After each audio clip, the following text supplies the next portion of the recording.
Afternoon. Today is February 7th. Welcome to the bill hearings for the Ways and Means Committee. We are going to go ahead and get started. Witnesses will have 2 minutes per witness. Bill sponsors are not timed.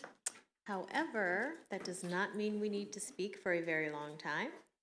And patience, please, as we are moving from virtual to non-virtual.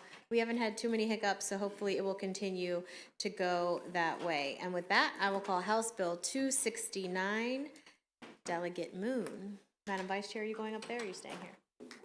Oh, she's going to stay here, so it's all on you. Don't mess up.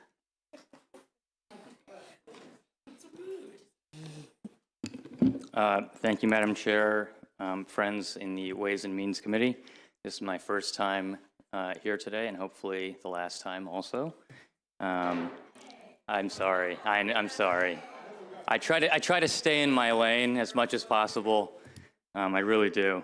But you know, this is just a bit of a soft philosophical bill that I'm starting you off with this year, and it came to me by way of social media, believe it or not, when a WAMU reporter, Martin Ostermule, was looking at municipal election reforms that were going on and stumbled across something. He said, fascinating thing, I just learned the village of Martin's Addition, a small incorporated town in Chevy Chase, defines a qualified voter as any person who owns property or any resident of Martin's Addition who is 18 years of age or over. Owns property? Question mark.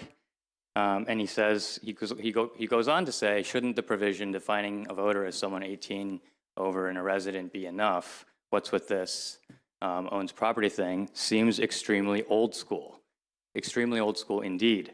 And so I poked around just a little bit on this to understand what this is. And municipalities in Maryland have pretty broad election powers and discretion. In fact, my city takes quite liberal use. My city of Tacoma Park takes quite liberal use with that. But we do have a history about property ownership as a means to grant or disqualify voting rights in this country, and specific Maryland law suggesting that no, a municipality may not require property ownership. The courts further looked at this. I believe Ocean City and Chesapeake Beach and other jurisdictions had variations of this type of policy in place at points in time. And all we had was an equal protection issue if you allowed some property owners the right to vote and not others, or did so through a grandfathered manner. That wasn't okay. And so these started to come off the books, but I had no idea we still had this one. And it raises a lot of questions, especially if there's an equal protection clause with respect to only some property owners granting the right to vote. Does this apply to foreign nationals who are not completely non-resident to the United States or the jurisdiction? These are also people who are not domiciliaries. Can a property held by a real estate investment trust have a voting interest in some way in these elections? Can this right be extended to a non-real property ownership interest within the municipal boundaries? I mean, I hate to take you down crazy land, but I just suggest that we should just put something on the book suggesting that the law in Maryland that says you can't grant, or excuse me, you can't deny voting privileges based on lack of property ownership should also mean you cannot grant them based on property ownership. It invites too many questions. So that's the bill in a nutshell. Are there any questions for Delegate Moon, for Vice Chair Moon? Okay, seeing none, you are the only person signed up to testify, so that concludes the testimony on House Bill 269. But you can stay there. Calling House Bill 334, a Montgomery County delegation bill, and there are 4 folks signed up to testify, and 1 is virtual. So whenever you're ready, Delegate. Great. House Bill 334 came out of the Montgomery County delegation with unanimous support from the county. And it is on its surface about ranked choice voting, but really ranked choice voting is neither here nor there with this bill. In Maryland, municipalities can lease the state election equipment to conduct municipal elections. And Tacoma Park, for its municipal elections, uses ranked choice voting. And the state's about to embark on a process to select a new election system vendor.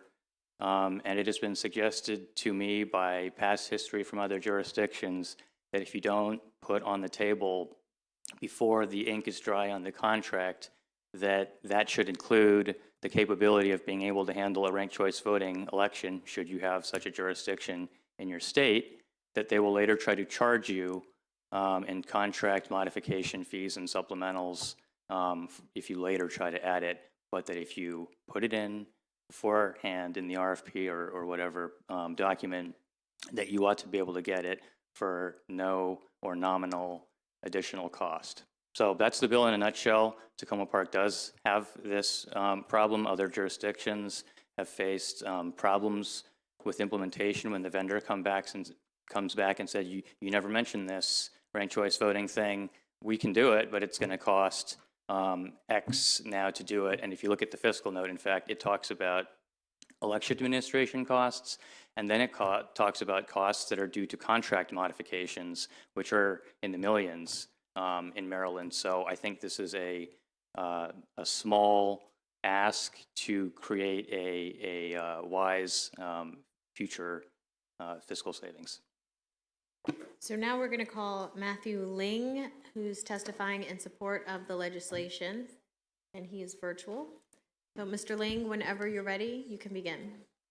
Hi, my name is Matt Ling. I'm here to testify in support of House Bill 334.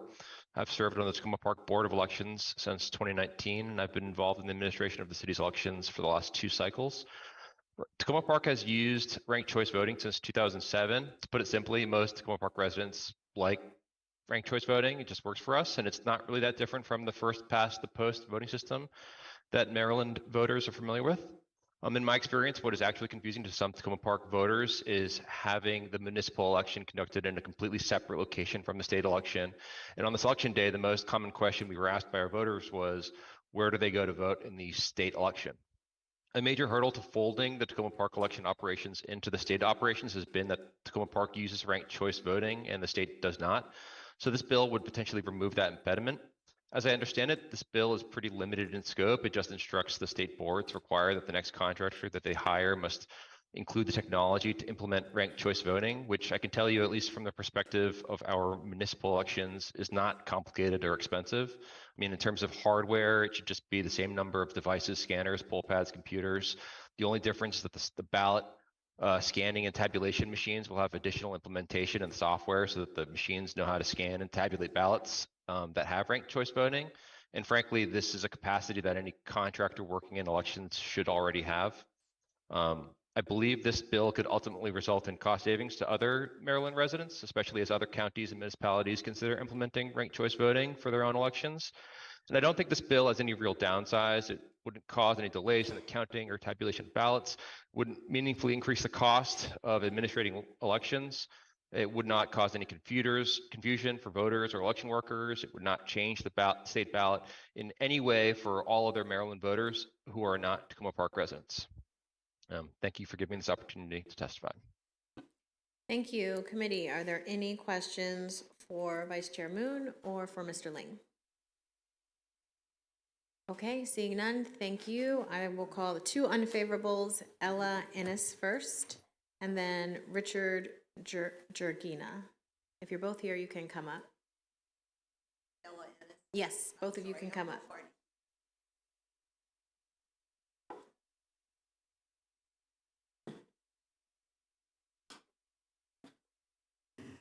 Good afternoon, Madam Chairman and members of the committee. My name is Ella Ennis, and I'm here for the Maryland Federation of Republican Women. We submitted detailed testimony on House Bill 334 and 344 opposing these bills. House Bill 334 mandates that the State Board of Elections may not certify a voting system for the state unless it is capable of tabulating ballots using ranked choice voting without modification. Tacoma Park is one of 10 municipalities in Maryland that allows non-citizens to vote in their municipal elections. It is totally unacceptable for a municipal election where non-citizens are voting to be on the same ballot with county, state, and federal offices. The fiscal note on the House Bill 334 states that Tacoma Park's costs will be minimal, but in comparing the fiscal note for 344 with last year's bill of 362, the cost of implementing ranked choice voting in Montgomery County is suddenly estimated to be half as expensive as last year, while the state's portion remains the same amount. One would have to ask, if independent software is available at no cost, who is providing it? If it costs $2 million to provide RCV voting in Montgomery County, what would it cost for the entire state? Multiple changes in the election process cause confusion for voters and undermine their confidence in the voting process and results. A review of the state board's voter turnout report shows a 10% overall decline in the number of voters voting in 2022 as compared to 2018. 6 Maryland counties experienced a drop-off rate of between 10% and 15%. Montgomery County's was 12%. To get voters to turn out, we need stability in our system and our process, and not confusion and constant changes. We urge a unfavorable report for both 334 and 344. Thank you very much. Thank you. You can go ahead. Thank you, Chairman, ladies and gentlemen. I think this is literally the camel's nose under the tent. It's just an effort to try to get this through to the where all of Maryland has ranked choice voting.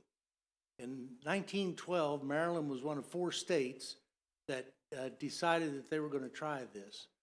At the end of about 2 sessions, they ended up canceling it, as well as the other 3 states, because it was determined to be a problem or a solution without a problem.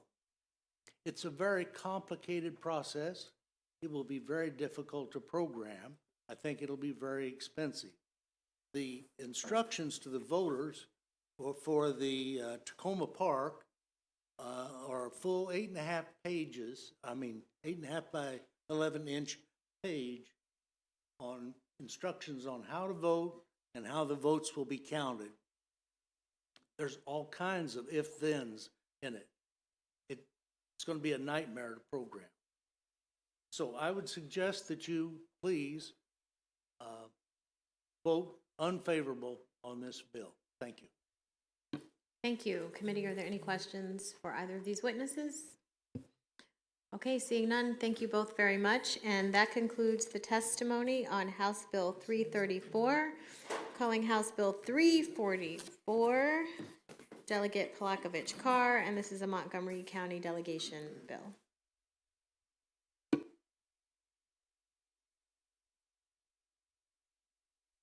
Good afternoon, colleagues. For the record, Delegate Julie Palakovich-Carr, here to present House Bill 344 on behalf of the Montgomery County House delegation. This is enabling local legislation that would allow Montgomery County to adopt either ranked choice voting or approval voting for its local elections. This local bill unanimously passed our delegation this year, as well as at least 3 prior times, and does have the support of our county executive and county council. So as I mentioned, the bill would allow Montgomery County to use an alternate voting system for local offices. Both ranked choice and approval voting give voters the opportunity to more accurately express which candidates they like and want to see as their elected representative. These 2 voting systems differ, but in a nutshell, ranked choice voting allows voters to rank the candidates in order of preference, so they can say who their first choice is, second choice, third choice, etc. Approval voting allows voters to select as many or as few candidates as they like. Under both systems, the election outcomes better represent voter preferences because the winner will have a majority of votes cast, unlike in our traditional current election systems, which too often result in someone winning with less than 50% of the vote. Nationwide, 62 jurisdictions have adopted ranked choice voting. That number has been growing rapidly year over year. And at this point, the states of Maine and Alaska both use ranked choice voting for their elections. And 2 other states, Utah and Virginia, have enabled local governments to opt into using ranked choice voting. Both these systems provide a number of advantages, including encouraging robust policy debates in which candidates must appeal not just to voters as a first choice, but as a second or third choice, deterring negative campaigning for that same reason, and empirical results show that ranked choice elections tend to result in more diverse people winning the offices. So I hope that Montgomery County will be given the opportunity to evaluate ranked choice and approval voting and decide if either system is appropriate for use in their local elections. Thank you. Thank you. Any questions for Delegate Palakovich-Carr? Delegate Ebersol. Thank you, Delegate, for bringing this bill. Would it be safe to assume this would be a great way to test how well ranked choice voting works in the state, letting Montgomery County take the lead and get a sense if we want to go further, but we wouldn't have to, would we? I'll take the soft question and say yes. Okay, there you go. Thank you. Any further questions? Delegate or Vice Chair Wilkins? Thank you, Madam Chair, and Delegate Palakovich-Carr, who I never mess that up, is also the chair of our delegation. And I know, Madam Chair, I want to make sure that my support for this bill is also clear. I may have been recorded as not voting, although I was on the Zoom and present at the meeting, but I want to make sure that on the record my support for ranked choice voting is there. Isn't that so, Yes, Madam we Chair? appreciate your longtime support of ranked Thank you choice. so much. Thank you. Any other questions? Okay, thank you. That concludes the testimony on House Bill 344. Delegate Boyce, House Bill 231 with a Baltimore City bill. Welcome, Delegate Boyce. Thank you. Thank you so much. Came all the way from one floor up. Good afternoon, Chair Atterbury, Vice Chair Wilkins, and members of the Ways and Means Committee. For the record, I am Delegate Regina T. Boyce of District 43, presenting HB 231, Baltimore City Property Taxes Authority to Set Special Rates. I do want to clarify that this is a delegation-supported bill, but it is not a delegation bill. I wanted to put that out there. And just for historical reference, the bill was introduced in 2021 as HB 1320 and in 2022 as HB 310. HB 231 authorizes Baltimore City to set special property tax rates for any class or subclass of real property subject to the city's property tax beginning June 30th of 2023. The purpose really for this bill is just to provide the city with the ability, a tool to diversify how it taxes different classes and subclasses of real property. It would enable the city to, one, hopefully begin exploring how we can reduce the tax rate here in Baltimore City, which is essentially 2.248% for every $100 assessed, but also find a way to strategically figure out how we can hold burdensome vacant and blighted properties more accountable for allowing their properties to be vacant and blighted, and especially in areas where folks are waiting for the come up, I like to say, investments, but at the same time allowing the area to depreciate. It means the value of the property depreciates, and they essentially don't pay their fair share in taxes. And I would argue and say that Baltimore City also pays about $100 million a year to maintain those vacant and blighted properties, whether it's in taxes, whether it's in cleaning and boarding, dumping, so on and so forth. So we believe that this is a tool that can be used to help figure out how to hold those folks accountable, how to lower property tax for its residents and its businesses. And I also want to just say that this is also 2 years in a row supported by the mayor and the city council, as well as the city council president, and as a lot of advocates, as you can see, hopefully per your bill testimony. I'm hoping that this year the committee really looks at this and really sees the value and how this can certainly help the city and not necessarily hurt individual residents or businesses with this tool. So I thank you so much for your time and your consideration, and ask for a favorable report. Thank you. Are there any questions for Delegate Boyce? Okay, seeing none. Thank you, ma'am. Thank you so much. That concludes the testimony on House Bill 231. Now House Bill 247. Is Delegate Morgan here? I don't see him. So, okay, we are going to skip that and call House Bill 249, Delegate Addison. And is this your first bill hearing ever? Eva, yay!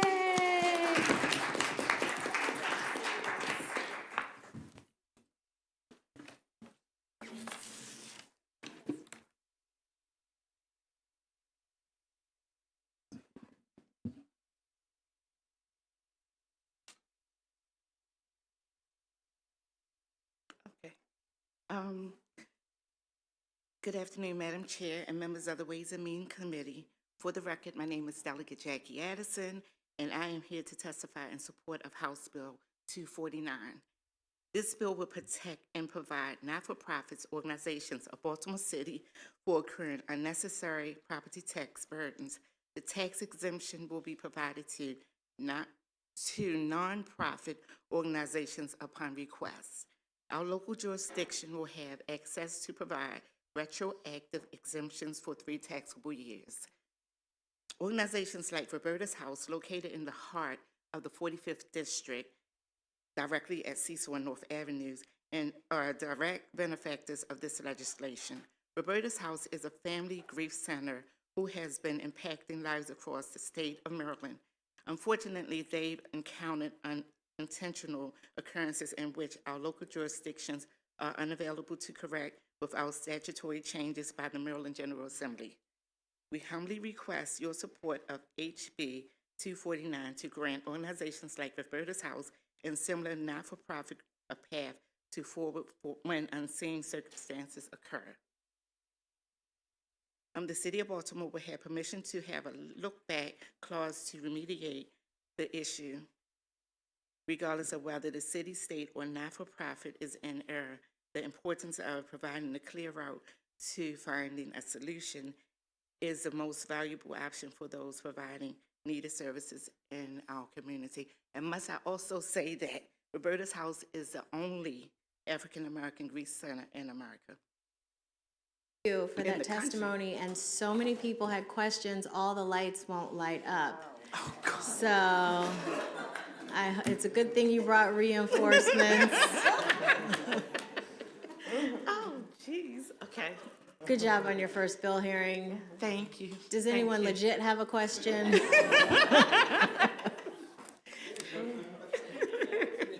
Dana has the most pressing question. Delegate Jones. Okay. Thank you very much. And we know you brought folks here in case you had questions. There are no questions, so thank you very much. And that concludes the hearing on House Bill 249. Thank you so much.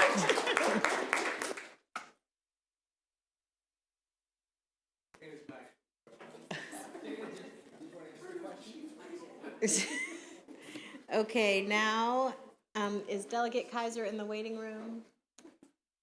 Oh, it's loading, okay, and I still do not see Delegate, he's on his way, okay. Okay, thank you.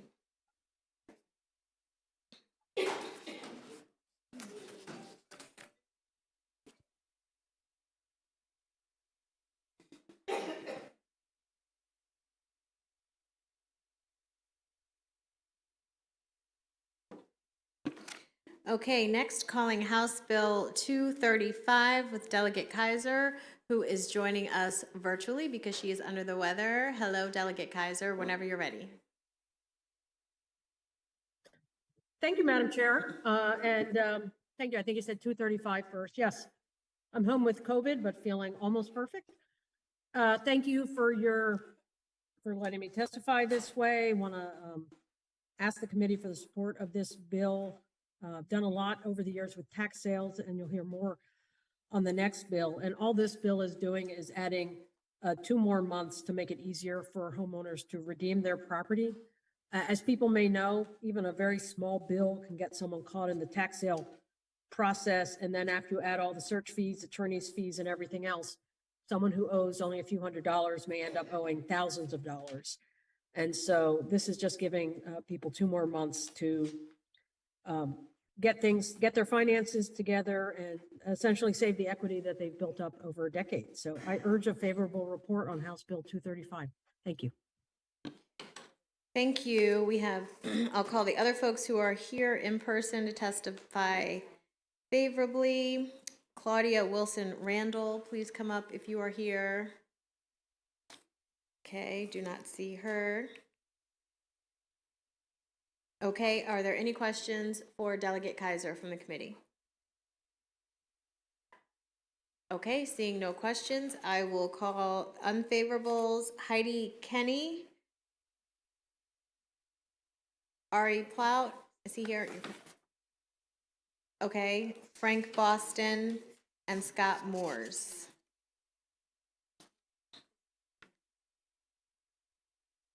Are you? Whenever you're ready, you can go ahead. Thank you. Thank you, Madam Chair, members of the committee. My name is Heidi Kenny, and I'm an attorney that has practiced tax sale for the last 30 years. And while I think this bill is good intentioned, it has unforeseen consequences, that being that it's not applied to just homeowners, it's applied to all tax sale properties, so extending the time frame from the 4-month period before we can incur expenses to the 6 months will apply to all types of properties. Additionally, I have seen in my years of doing this that at the 4-month mark, when we send out the first of 2 required statutory notices, the uptick in the amount of redemptions goes from 50% at the 4th month mark to 80% at the 6-month mark because of our notices. And by prolonging this period of time, more additional interest will be accumulated against the property owner, and the time for extension is just adding additional interest. And if they receive the notices, then the amount of redemptions increases significantly. And if we extend that time, then those redemptions will not occur until after the 6 months when additional interest has accrued. Additionally, by changing it from the 4 to the 6 month, it does impede our statute of limitations on the tax sale certificate. So that is an unintended consequences to this bill. So I would request that the committee vote unfavorably. Thank you. Thank you. And I still do not see Ari Plout or Frank Boston. Is Scott Moores here? Okay. Are there any questions for Ms. Kenny from the committee? Yes, Delegate Feldmark. Thank you, Madam Chair.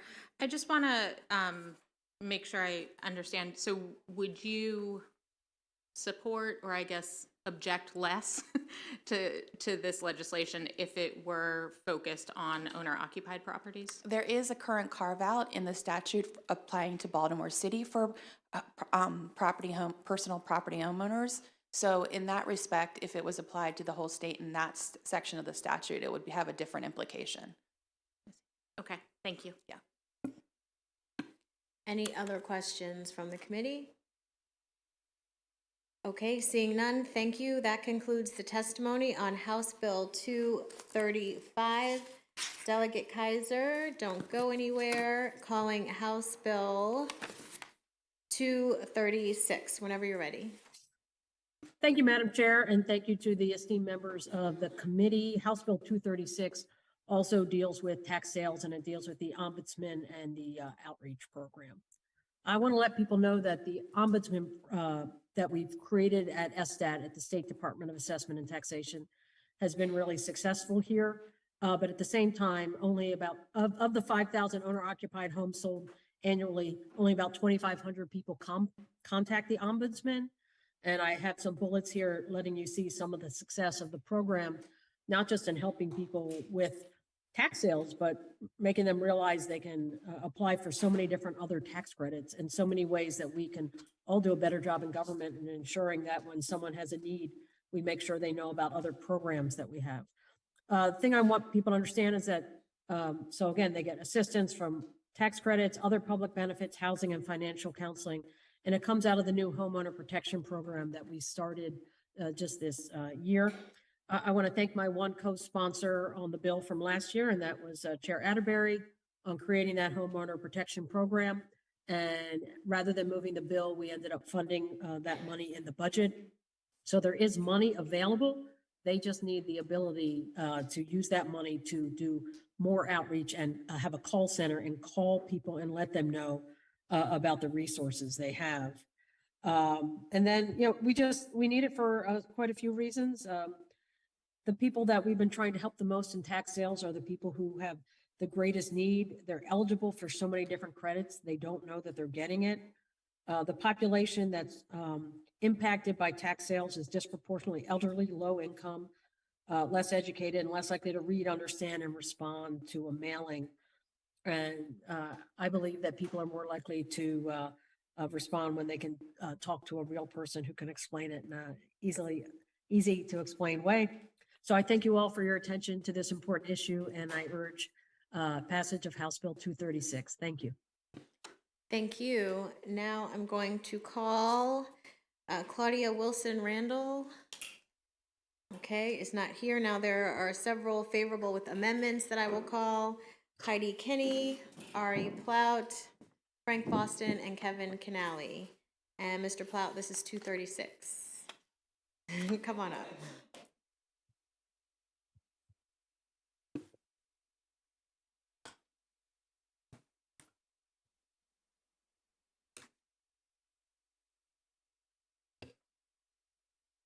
Good afternoon, Madam Chair and members of the committee. Kevin Canali here on behalf of the Maryland Association of Counties in support of House Bill 236 with what we hope is a friendly amendment. MACo has consistently supported the tax sale ombudsman, the homeowner protection program. We think that these programs provide resources to people when they need them most. And so we're excited about this bill and the implications that it can have to make sure that we're expanding upon those resources.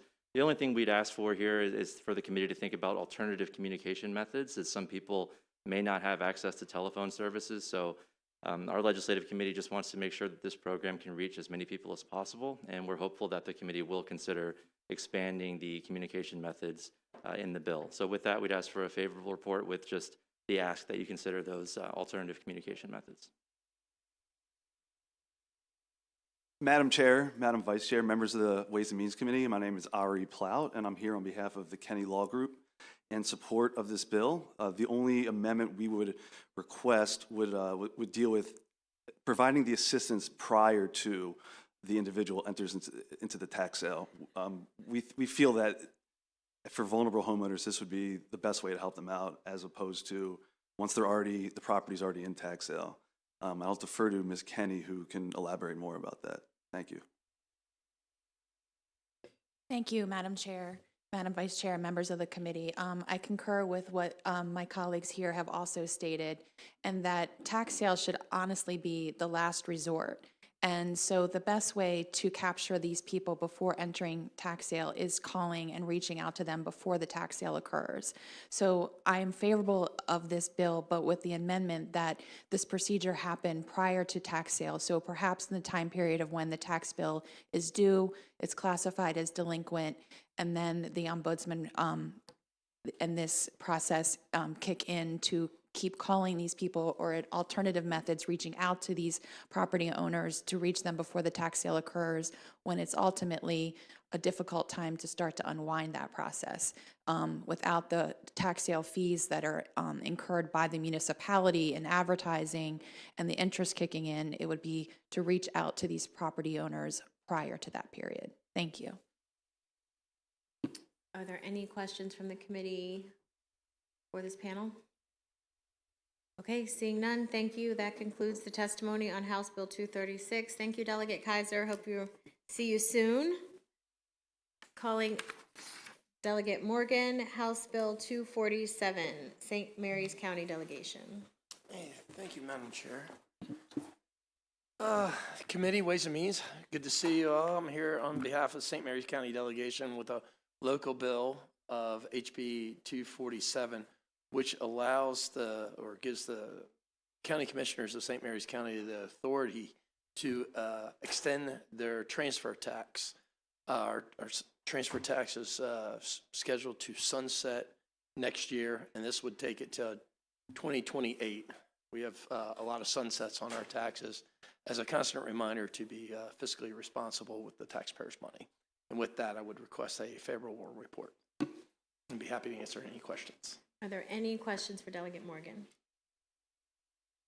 Okay, seeing none, thank you, Delegate Morgan. Thank you. That concludes the testimony on House Bill 344. We are going to jump to House Bill 213. I don't think either one of these next folks are here. Delegate Watson is not here, and House Bill 205, Delegate Hill is testifying in appropriations. So everyone just hold tight. And I can't play my elevator music because the last time I did that, apparently there's like copyright problems. And you can't do that when you're like zooming live or whatever.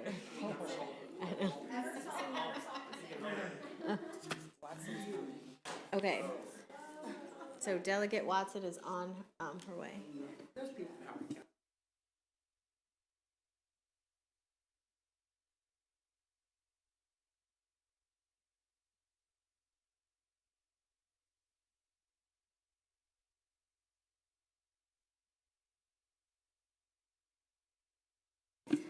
Come on up, Delegate Watson, House Bill 213. And whenever you're ready. Thank you, Madam Chair, and all of the members of Ways and Means, thank you for having me and allowing me to present House Bill 213. You've seen similar bills in the past. This is a public financing bill limited to boards of education in counties that have had an option for public financing through at least one election cycle. Currently, we have public financing in various stages in Baltimore City, Baltimore County, Howard County, Montgomery County, and Prince George's counties for executive and legislative offices, local offices.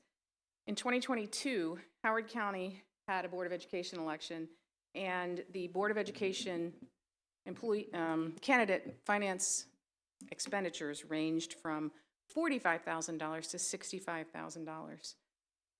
And there were 3 people in that race.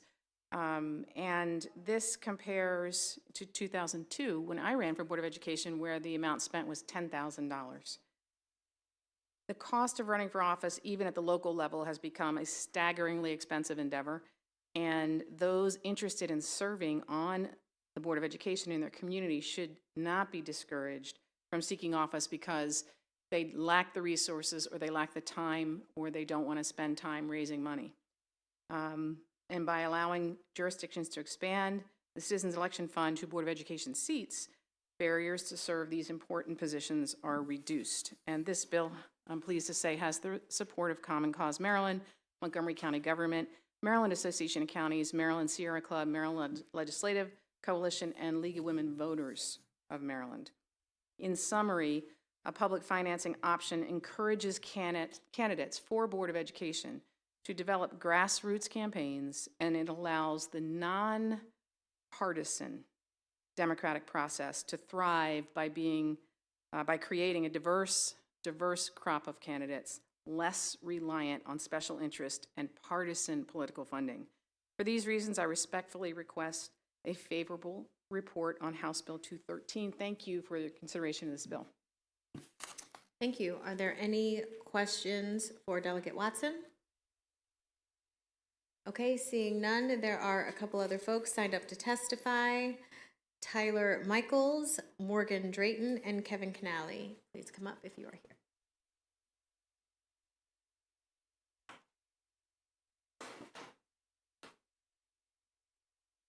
Go ahead. Thank you, Madam Chair, members of the committee. For the record, my name is Morgan Drayton, Policy Manager for Common Cause Maryland. Lack of access to funds should never preclude candidates who seek to serve their communities from running for office. Since the Campaign Finance Reform Act of 2013, 5 Maryland jurisdictions have enacted local public campaign financing programs that have helped level the playing field for political newcomers, especially for women and minority candidates. The bill would only allow counties to expand their public campaign finance programs after 1 year of usage by that smaller pool of county council and executive candidates, which gives jurisdictions the opportunity to make fixes and get funding in place. And in the end, it's totally up to those jurisdictions whether or not to expand these programs to the Board of Education candidates at all. So Common Cause Maryland believes that these small donor public campaign finance programs lift up the voices of regular Marylanders and empower those who have community-supported ideas who may not have those connections to deep-pocketed donors. And for that reason, we would encourage a favorable report. Thank you. Good afternoon, Madam Chair and members of the committee. Kevin Canale here on behalf of the Maryland Association of Counties in support of the bill. You have my written testimony. I think you've heard why it's a great bill. From a county government perspective, it gives us another tool in the toolbox, more flexibility to offer public campaign financing to additional offices, so more than we have now, and we would ask for a favorable report on House Bill 213. Are there any questions from the committee for this panel? Delegate Merrick North. Thank you, Madam Chair. Just a point of clarification. This bill differs from the one we heard on the 31st in what way? Just simplify that for me. The one was HB 176, authorizing the public financing for County Board of Education plus this courthouse offices. So I think this bill is just limited to county boards of education, but county boards are also included in the bill that was heard last week. Okay. Thank you. Any other questions from the committee? Okay, seeing none, thank you very much. That concludes the testimony on House Bill 213. House Bill 205, Delegate Hill.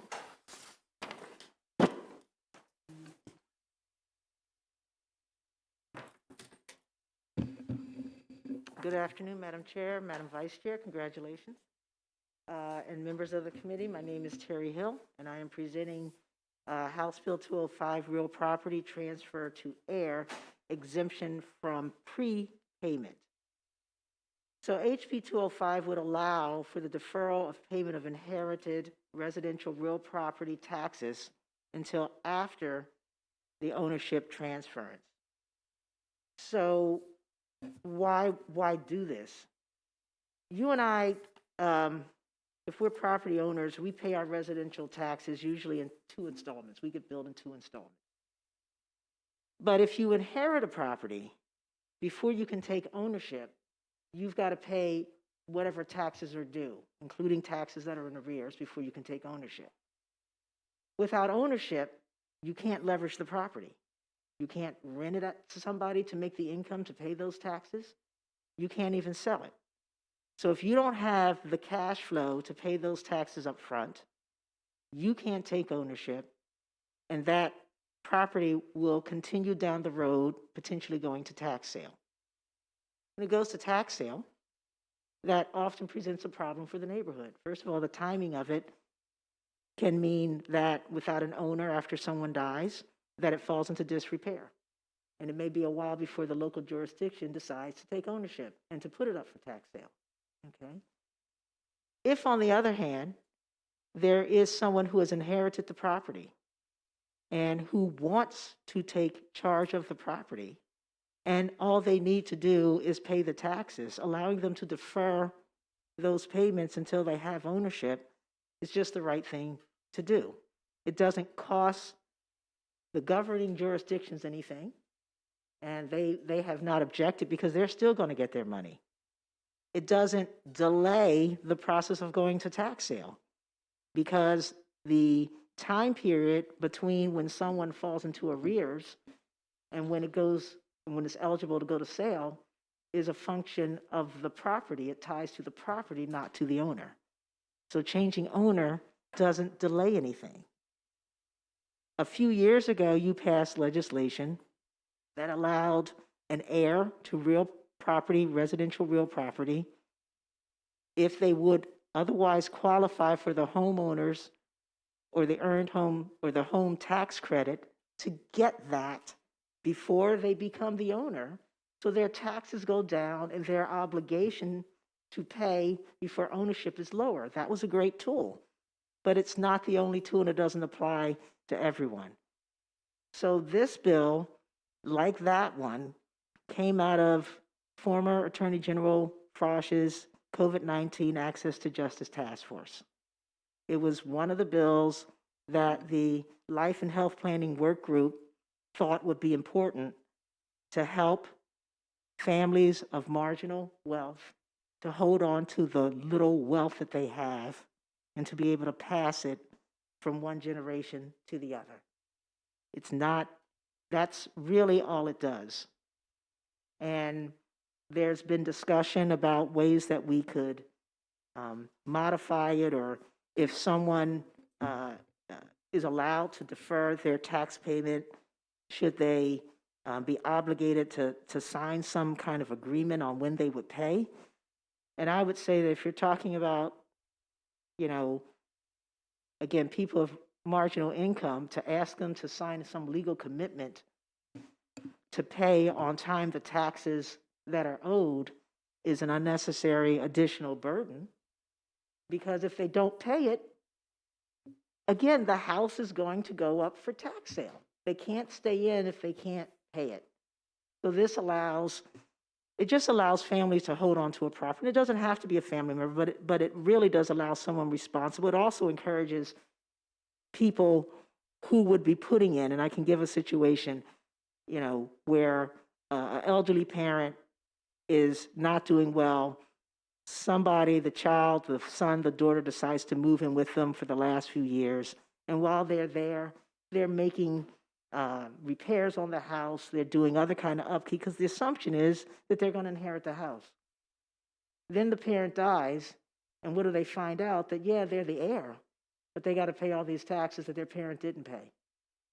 So all the investments they put into the house go to nothing, and they've got a limited amount of time before they can inherit. So we're just trying to make it easy. If you've got money, this is not a big deal. But if you don't have money, this could make all the difference in the world on whether or not you're going to be able to keep grandma's house. And that's it. Thank you, Madam Chair. Thank you. Are there any questions for Delegate Hill? Delegate Hornberger. Yeah, thank you, Madam Chair. And I love the concept of this bill. So if let's say, for example, just do a scenario where you inherit the property, and then for some reason you don't pay the taxes, the property would still go to tax sale. Correct. In other words, the same outcome would occur, it would just be delayed. Right. And you'd have more payment options. Well, and I think there is another option. So if I can't pay the taxes, but I'm the owner, I can put it on the market and sell it. Sure. Yep. Which means that we can actually get more from it than we probably would get in a tax sale. Right. And before transfer to said buyer, that tax would have to be... The tax would have to be paid, because that's an at arm's length transaction. Right. This bill wouldn't apply to that. So any of those arm's length transactions, they'd still have to pay the taxes before they inherit. This is just for... and it may actually expedite that tax Exactly. process, because going through the government channel takes longer. Thank you for understanding the bill. And I think, all of us have communities where we're watching property just sit there in language when they're really looking for solutions for how to address it. Thank you, Madam Chair. Thank you. Are there any other questions? Delegate Ebersol. Thank you, Madam Chair. So is there, since in the initial condition it would go to tax sale almost immediately, is there any sort of time period in your bill by which the new owners need to resolve that? Or does it, when it would go to tax sale for them, or is that indefinite? So my understanding, talking to your counsel, is that the time doesn't shift. You don't reset the clock because someone else has inherited the property. So it would be the same thing. They have to pay, sometimes homes are in arrears by 2 or 3 years, right? And local jurisdictions may allow that to accumulate before they take it to tax sale, because tax sale is not easy. So I don't know if I'm answering your question, but it doesn't reset the time. You might be, if I may. Just that it would fall under the same set of rules that another piece of property that was owned by somebody that was in arrears on taxes for tax sales then. Correct. Okay, great, thank you. Any other questions? Okay, seeing none, thank you, Delegate Hill. Thank you.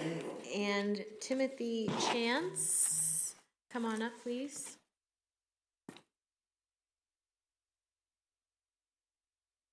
And whenever you're ready, you can begin. Thank you, Madam Chair. distinguished members of the committee for the opportunity to testify today. So my name is Tim Chance. I am the Tangled Title Attorney at Maryland Volunteer Lawyer Service. And at Maryland Volunteer Lawyer Service, I help to oversee our My Home, My Deed, My Legacy program, which is geared towards community stabilization through estate planning and estate administration. And in that program, we see numerous clients who face basically insurmountable barriers because of tax arrearages that prohibit them from transferring property. So although we offer holistic approaches to this, having estate planning as the front option, we often encounter folks who have been living in a property for decades. It's their family home, but no estate planning was done, so now they need to go through the probate process, which is a costly and time-consuming process.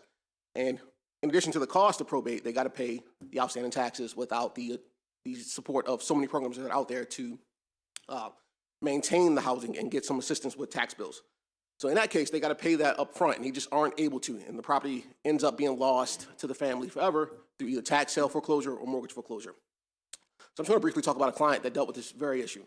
So Evelyn lives in Baltimore City.